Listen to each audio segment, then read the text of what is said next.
What is it? Sorry, we'll edit all of this right now. Yeah, please edit all this out. This whole trivia second question is not even going in. I'm just kidding. It's not? No, it is. Okay. Who coined, back. Start again.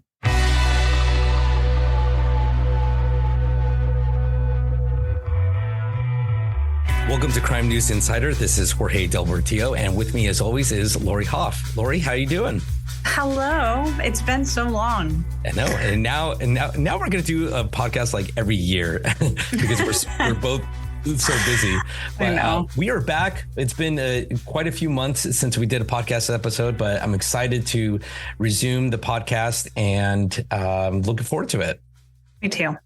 All right. So for today's podcast, we are going to talk about real estate scams. They are on the rise. This is different than a real estate investment fraud type of scam where investors are scammed out of the money. These are just average day people that own property. Recently in San Diego, a couple learned that their vacant land parcel that they've owned for a decade was sold without them knowing it in what's called a seller impersonation fraud. And with us to talk about this growing trend is San Diego Deputy District Attorney John Dunn of the Real Estate Fraud Unit. John has been a deputy DA with the San Diego DA's office for about 12 years. He's been assigned to various branches throughout the county, and he's currently assigned to the Real Estate Fraud Unit in the Economic Crimes Division. John has also taught with the office and to law enforcement agencies on various topics, and he's also a reservist in the United States Marine Corps, and he is a former guest on the pod, episode 5. So welcome back to the podcast, John Dunn. Thank you, Ari. Thank you, Laurie. Hopefully this one will be as interesting as episode 5 and as well. I don't know. That one was a big hit. We have to add not just all of these amazing accomplishments, but also accomplished author as well. Exactly. I don't know how accomplished, but I am an author. Thank you. Have you written any more books? I'm just curious. Before we start talking about the important things. Actually, I wrote another one a couple of years ago after our podcast, Boo and Ted Save Christmas. And my third and probably final installment will come out hopefully in the next couple of months. Boo and Ted Try New Things. We needed to do a plug. Exactly. I can't afford to do any more. Yeah. I'm sure the audience remembers, but just in case there's some new audience listeners that go back at episode 5, John Dunn was an accomplished children's book author. And the first one is called, what was it again? Boo and Ted's? Boo and Ted's Amazing Adventures Beach Rescue. Yes, there you go. It was an excellent book. I've read it multiple times. Jorge read it to his cats often. Right. They liked it. Yeah, my cat likes dogs, so it works. So, John, you're here to talk about some real estate fraud, some scams. Can you tell us about what are the most common scams that you're seeing out there? Well, one that you mentioned earlier, Jorge, is unfortunately one we see quite a bit, and that's a seller impersonation scam where the criminal pretends to own a property, contacts a realtor or escrow agent, and then tries to sell the property that they don't own. Now, fortunately, we do a lot of education, especially to escrow officers and realtors, what to be on the lookout for. And most of those are thwarted, but it is increasing. And what these guys do is they try to, they ping 100, 200 agents or escrow officers, trying to get one to go through. And unfortunately, sometimes they go through. The primary target is vacation homes or vacant land. And that's because, one, people don't know who owns that property frequently. And two, a lot of those properties are paid off, so there's no mortgage. So that's one we're seeing a rise in, I would say. And it is unfortunate, as you mentioned, that one happens to just our average citizen. So you said you actually try to educate escrow agents and real estate agents a lot because they're sort of the first ones that are going to be hit with this scam. How do you educate homeowners as well? We just did a news clip a couple of weeks ago that kind of highlighted this issue, but just kind of getting at the message through our realtors, we kind of encourage them to contact their owners. The other piece of our fraud prevention is what's called owner alert. And it's a system that's been installed by the county recorder, Jordan Marks. And it's a system where property owners in San Diego County can sign up online and they'll get an immediate notification if any document is recorded on their property. So a lot of the problems we have, not necessarily with seller impersonation scams, but with scams in general or fraud in general, is people don't realize they had a false deed or anything filed on their property until many years later. Yeah. And so with owner alert, you find out immediately. And I actually signed up, and it works. I got an email. I almost fainted, but it turned out to be just an SDG&E easement on my house or my property. So it does work. You get a copy of the deed or the document with your email, but you have to sign up. And so that's one of the things we're trying to get out the word. I know you have your quiz later, but I have a couple of quizzes for us throughout this podcast. How many parcels? Wait. I didn't sign up for this. Yeah, I'm the one that asks the questions to you. I've got two trivia questions. Okay. The first one is, how many parcels do you believe are in, or do you think are in San Diego County? 300. I'm just kidding. My guess would be Price is right rules. Okay. You're the money guy, Jorge. Yeah, exactly. I'm just going to throw out 900,000. And Laurie, what do you say? Say higher. 901. Going higher. Yeah, okay, 901. Correct. It's over 1 million parcels. Dang. And so the owner alert you have to sign up for. So we're trying to get the word out. We want to make San Diego known as what I would call a hard target. You know, we're not going to stand idly by and be victimized. So trying to get the word out to homeowners to please sign up. And so please let all your friends and everybody on the podcast just Google San Diego County owner alert. You can sign up by your APN, that's called the assessor's parcel number, and by your name. And so that way, if you get a document recorded on your property, you'll get notified. Now, be aware that if it's your name, you may get notified if it's not you. So I have gotten notifications that were not me. I quickly realized I didn't own all the great property the guy was selling, unfortunately. But sign up both ways, and that way you will be notified. Excellent. That's good advice. And I'll put that a direct link in the show notes for those that are in San Diego. But is this a California thing? Do they have a similar? Each county has a little bit of a different system. So if I'm not mistaken, Orange County, I think, sends out a letter by mail when a document is recorded, whether you sign up or not. I'm not aware. Actually, I'm on a panel discussion tomorrow with the recorders from all over the states. I'll know the answer tomorrow, but I think we may be the only internet-based one, or they have at least two different ways, internet and hard mail, snail mail. And so, John, can you tell us about how your unit is different, what kind of cases you see, and how you guys are catching these criminals? Well, that's a good question.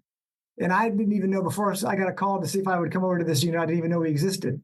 First, I got to give a plug for how important real estate is, Jorge. Okay, please do. Plug away. You know, I'm not trying to give up my job here, but just so everyone knows how important real estate is. You look out your window, Jorge, right now, you probably see. Jorge has a window, so that's good. That's convenient. Are you North County? I have a window too. I just want to point out that I don't think it works for you. Probably not. You see out there's hundreds of millions of dollars of real estate. Yes. And when you think about why an investor is willing to invest those hundreds of millions of dollars, why homeowners are willing to put their life savings down on the home, it's because they have confidence that they're going to own that home, and the rest of the world will recognize their ownership. And so that's why the recording system and the enforcement of people that abuse it is very important. There's actually an economist out there, Hernando de Soto, Peruvian guy, not to be confused with the explorer, who basically talks about how important property rights are for a thriving economy. And so I say it's under the foundation of our economy, and therefore our very democracy. Wow. And it relies on the recorder's office to make sure the deed is recorded and we know exactly who the owner is. So how are they getting away with this, and how are you catching them to stop them? Well, we have a variety of scams a variety of frauds that we see. Let's take each one in turn. So let's talk about first just fraudulent deed filings. We see a good bit of that where people will just go in to the recorder's office and file a deed on a property they don't own. So again, that's why having owner alerts is important, because then the property owner is notified right away that that happened. But the recorder's office has cameras, sign-in sheets, and we can kind of trace who that person is that recorded it and kind of figure out who did it. Also, anytime a document is notarized here in California, the person has to give them the right thumbprint to the notary to validate that signature. So we frequently involves seizing notary books.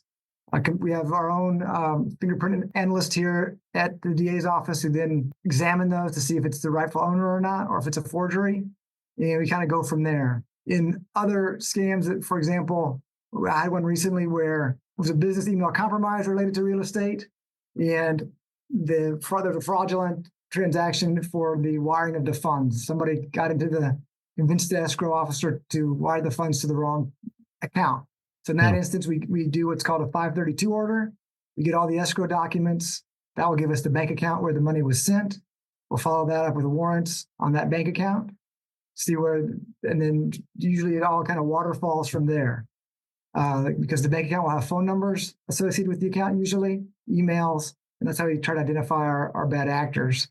In the particular case I just mentioned, we were able to trace money and actually freeze and seize it from an account in North Carolina, and we actually returned part of that money to the homeowner, which was quite a satisfying experience. Yeah, that's the other scam I've been reading about in the news, and I was terrified of accidentally clicking something in an email where you're going to buy a house, you're getting emails for DocuSign, perhaps, and they give you escrow wire instructions. And if it's a fraudulent one, they can send out thousands of emails hoping one person will bite. If it's a fraudulent escrow wire, that's it. Your whole life savings are going to some other company or some other bank account that's not going to your home, and then you lose your home. Is that what you're seeing too? Well, I've seen that a couple of times. I mean, the escrow officers are pretty careful about not changing wiring instructions without verbal authorization.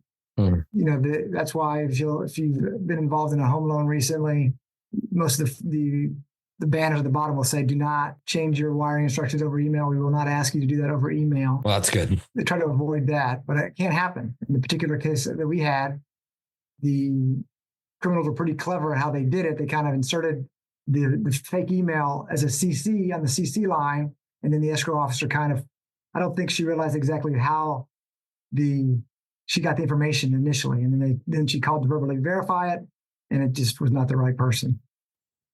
You mentioned that sometimes you're able to get the money, that fraudulent money returned. That must feel pretty good for the victims, because I imagine it's significant sums of money, not just like, we're not talking small amounts usually, I would imagine. Right. So yes, it does. So luckily the FBI has a capability, if notified, to claw back money. It's usually the longer you wait to report, the harder it becomes. But basically, if they get notified within 24 to 48 hours, they can call back or freeze a lot of that money. In the case I was mentioning, they had actually frozen it before we came in and seized it. That would be one place we do complaint to is called IC3. It's called Internet Computer Crimes. There's 3 C's in there. It's IC3.gov. And basically, they take internet crime reports, and then in the instance of situations that you mentioned, Laurie, where we have a fraudulent transfer, if they get notified, they're able to trace the money pretty quickly and freeze it, and sometimes return it with relative ease. That's great. Yeah, I'm sure that's still pretty difficult to do, because the moment these criminals take that money, it's going various places, maybe overseas. Is it harder than if it does go overseas? Is it? Oh yeah. So we have that's pretty common. I mean, we've had cases recently where in seller impersonation schemes where the money went to Vietnam, to Jordan, to Mexico, and once it's out of the States, it's very difficult to call back and/or follow. And this seller impersonation scheme, they literally impersonate the seller and pretend that they're selling this land that they don't own? Correct. They pretend to be the owner of the property. They contact a realtor and say, "Hey, I own this land and I want to sell it." And there's no real legal requirement by a realtor or escrow officer in terms of what validation they need to have to validate that person's ownership. Now, they're being more vigilant in a lot of these schemes where fraudulent transfer does go through, the title company can potentially be on the company that does title insurance, can potentially be on the hook for people. For example, the innocent third party buyer who buys that property thinks they're spending this money to get it when they're not actually contacting the actual owner. So they're out there hundreds of thousands of dollars, and frequently the title insurance company will be on the hook for that money depending on the circumstances. And so they have an incentive to be careful. So yeah, even as a buyer, you got to protect yourself, right, and have that title insurance, and hopefully that will cover it. Right. Okay. Yeah. I remember learning that in law school. Always have that title insurance. There have been some property law kind of memories or nightmares, as the case may be, we could talk about a little bit, that have rekindled themselves lately. Well, I am interested, John, and I'm interested in, going from, the other type of work that you were doing previously to this very narrow subset of criminal prosecution, which is real estate fraud, and how it's different and how it's like, what do you like about it? What is different to you that kind of piques your interest in this particular area of law? Okay, well, that's we kind of started a little bit on this topic, and then I got sidetracked somehow. I can't remember how, but I'm sure it made sense at the time. It happens all the time on here. Right, Don't worry. Right. But so I kind of have a personal interest in real estate, which drew me to this job initially. But I think what kind of makes this a different assignment than others is we do all our own investigating. Okay. So we receive the complaints. Now that can be a blessing and a curse. I'll tell about it in a minute. But so the fun part is we get to kind of build that case. We have two and a half investigators assigned to real estate fraud. There's 2 DDAs, and we have a civilian title examiner who has extensive background in title work and escrow, who's excellent. And so the neat thing is we get the complaints, we determine whether a crime occurred or may have occurred, and then we kind of open up the investigation, and we work hand in hand with the investigators to kind of build the evidence, see what avenues to take, go on the search warrants that we do. And so that's kind of makes it a unique assignment versus getting a kind of almost a finished product from the agency. Right. So you can tweak that a little bit, and we do frequently asking for more things, but it's not building it from the ground up and planning out strategically what you're going to do and in what order. So that part makes it fun. Now, that's exciking. That is exciting. The downside is you have to sort of sift through a fair number of complaints that are not crimes and dealing with, people who have been wrong, but perhaps not. There's a lot of bleed over into the civil world. Right. So they have civil actions, but that feel criminal to them because they're at a loss, but it may not be a crime that we can prove. So that part can be a little frustrating, but overall, it's a fun assignment. We got a great crew down here, and we already talked about how important we are. No, I think it's really important, and it's something that affects so many San Diegans, and I think it's really good for everybody to know. You don't want to have it happen to you, and that's how you find out about it. It's right. It's that's the worst. That's the worst type of learning. If we can all learn a little bit better how to protect ourselves and our property, then we're all better for it. And so while we're talking about our office and our setup, I should mention how to report a crime. Yes, Great. Please do. And so we take crimes in a variety of ways, but the principal way is you can call our complaint line, and I'll give people a second to get a pen and paper. And it's 619-531-3552, 619-531-3552. And then also online, it's at realestatefraudcomplaints@sdcda.org, just like real estate fraud complaints as you spell it out. It's sdcda.org. And we have the reporting parties submit. We have a complaint form they can ask for and submit. We ask for kind of basic information, narrative of what occurred, so we can kind of figure out where to start our inquiry, as well as any other supporting documentation, and we kind of take the ball from there. Well, fantastic. Well, that's good advice. Thank you, John. And if you're not in San Diego County, look up your local county assessor's website. I'm sure they have another type of owner alert, but you need to be careful, especially if you have vacant land or if you own it outright. That's when you're the most vulnerable. Reach out to the San Diego DA's office at that email address. I'll put it in the show notes to protect yourself. And John, any final words for the public here on real estate fraud? Well, I think Fraud Prevention Month is coming up in November. So I do want to talk a little bit about just general fraud prevention while I have a microphone. Yes, please. And that brings me to my second trivia question. Okay. And that is, who coined or made famous, who made popular the saying, an ounce of prevention is worth a pound of the cure? Who made popular or who made coined it? popular? Oh. Made popular is known for making that saying. Ben Franklin? Oh, Ooh. yes. Well done, Laurie. Is it Laurie right? is Oh, 2 for 2. Double credit. Laurie, it's 2 for 2 for a follow-on double credit. This answer is worth 1,000 points. okay. What was he talking about? I can't remember. You have to edit out too much. The fire department, the volunteer fire department. Fire department. That makes sense. So along the lines of other prevention, so we talked about owner alert within the real estate fraud subject matter only, but there's a couple other ways that I would encourage people to protect themselves from fraud in general. Okay. The first one is everyone should freeze their credit file. And so I'll explain that just for those who might not be familiar with it. Is there's 3 credit bureaus, TransUnion, Equifax, and Experian. And when someone goes out, and everybody's probably familiar with their credit score, and that's who generates your credit score for you. And when someone goes out and takes that loan out, if you already went to buy a car and finance it, or a credit card or a home loan, the lender's going to hit those files, hit those credit score agencies and see if you're creditworthy. And if they come back and say Jorge Deportillo is creditworthy, they're going to give you a loan. Now, what can happen is the bad guys will impersonate you and go get a loan in your name and in your identity. And then, of course, as you might imagine, they don't pay it back. And that's going to crush your credit score. You're going to have bill collectors coming after you. And the way to prevent that is everyone can just go online to the 3 credit bureaus and freeze your credit. It's very simple. It used to be much more difficult a few years ago. And you set up an account, freeze my credit.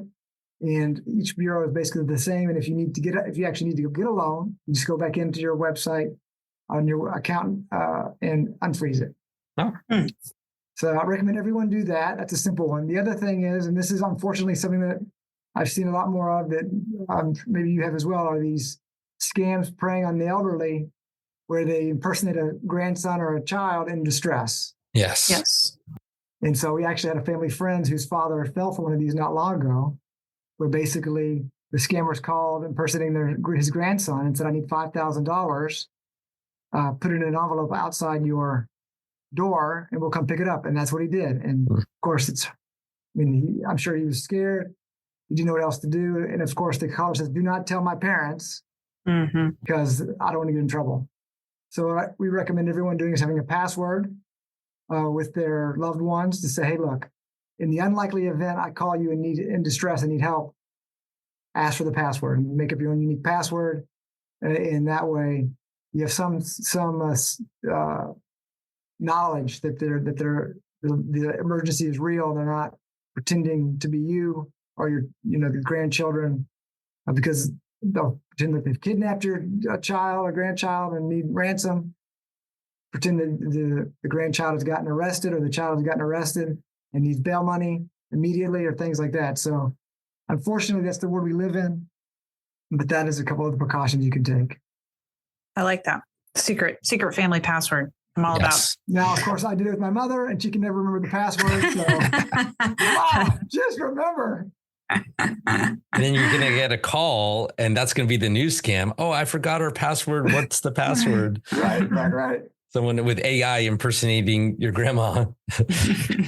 Well, John Dunn, thank you so much. You're very accomplished. You're a Marine. You're a DA. You're an author. And you're on the front lines fighting these real estate frauds. So thank you so much You're making me for your blush. service. You might can't tell I'm over here blushing. Yes. But you're not done yet. I don't know if you remember this, but we end the show with a little quiz of our own. Well, yes. That you may have noticed. I had my own quizzes ready today for the both of you. Exactly. And you may notice I lost. Payback is fair. Yes. I know that was rough. All right. So for the listeners, we end each episode with a quiz called Crime or Fiction. 2 are real. 2 facts are real. 1 is fake. And see if you could guess which one is the fake. The theme for this, as you can imagine, are real estate laws. Are you ready? I am ready. Perfect. I should Lori. do well on this, I think. Lori is 2 for 2. Let's see if she could go 3 for 3 on the quizzes. Okay, here we go. A, in Michigan, restrictive covenants cannot prohibit home brewing of beer. B, in California, adverse possession is established after 5 years. And for those that didn't go to law school, do you remember what adverse possession is, John? Oh, yes. Well, I'll take the third one and then I'll analyze each one in turn. So just so the audience knows, adverse possession, you hold it and it becomes yours, even though you don't own it. After a certain amount of time. And then C, in Boulder, Colorado, it's illegal to have upholstered furniture on your porch. 2 are real, 1 is fake, and see if you could guess which one is the fake. John, I'll start with you. Okay, well, this is a little unfair. I've got to be honest. Number 2. Okay, Lori, I'll start with you. No. That's why John gets to go first. Number 2 is He's the guest. Number 2 is true. The adverse possession time period in California is 5 years. Wow. And I know this because I had a trial where basically what happened was the homeowner had a stroke and left the house. And then my defendant moved in, threw away all her stuff, and tried to gut the place. And her aim was to adversely possess the house. So, did you win? Yes, she was convicted. Sentence wasn't what I was hoping for, but she was convicted on 5 felonies. But our in-house title expert had to teach the jury all about adverse possession, what it meant, and basically that it requires essentially a criminal act of trespass in order to adversely possess. That's right. Not a way I would recommend to acquire property, although it sounds good, I guess, for some people. To my defendant, hopefully it doesn't sound quite as good now that she's a convicted felon 5 times over, but in any event. So that one is true. That one's true. B is true. So C, let's go to C. I lived in Boulder. That's why I went to law school. Uh-oh. I totally forgot that.